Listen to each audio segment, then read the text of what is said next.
বিসমিল্লাহির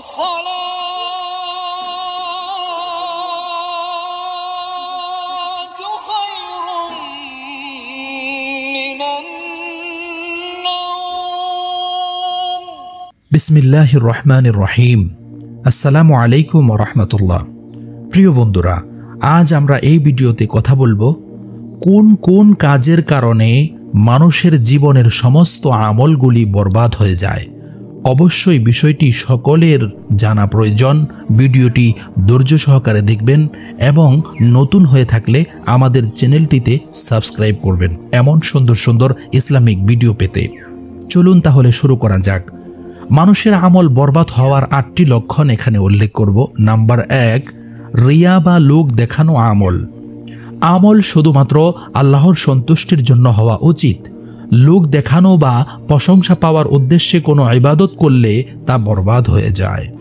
কোরআনুল কারীম সেটাই বলে। আল্লাহ পাক রব্বুল আলামিন বলেন, যারা নিজেদের আমল লোক দেখানোর জন্য করে অথচ তারা আল্লাহকে খুব সামান্যই স্মরণ করে।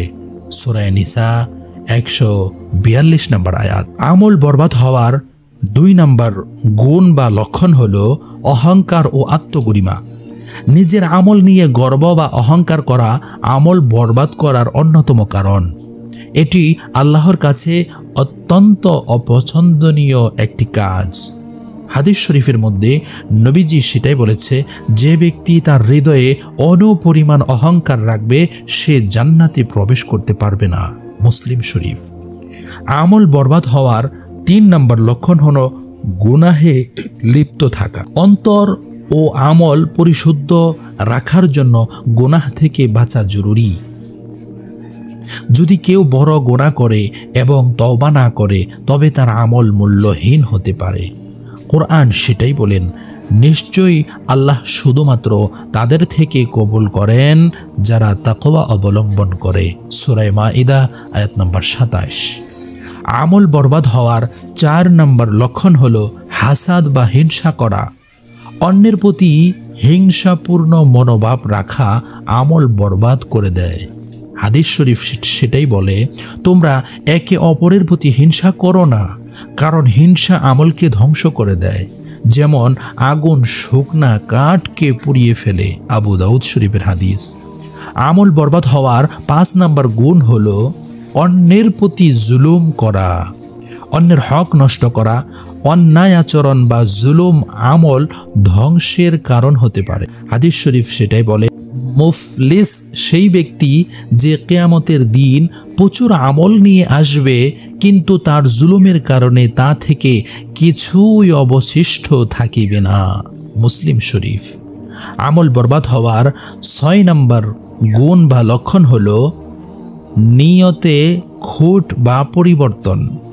অর্থাৎ ইবাদতের শুরুতে আল্লাহর জন্য নিয়ত করে পরে তা অন্য কোনো উদ্দেশ্যে পরিবর্তন করলে আমল বাতিল হয়ে যায়। হাদিস শরীফের মধ্যে রয়েছে, সব কাজের ফলাফল নির্ভর করে নিয়তের উপরে।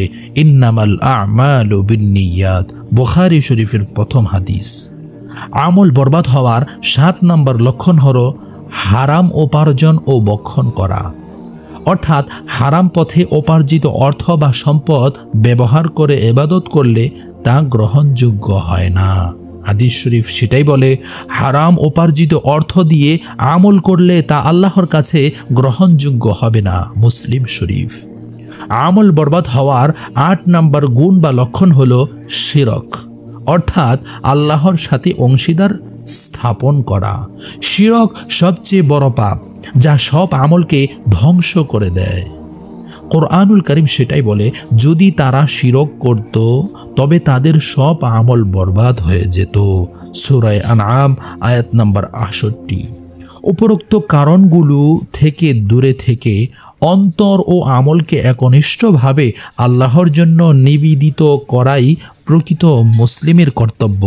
প্রিয় ভাই ও বন্ধুরা, আসুন আমরা এই উপরোক্ত 8টি বদগুণ থেকে নিজেদের আমল এবং নিজেদের অন্তরকে হেফাজত করি। আমিন। আল্লাহ তৌফিক দান করুন। সুম্মা আমিন। ওয়াসসালামু আলাইকুম ওয়া রাহমাতুল্লাহ।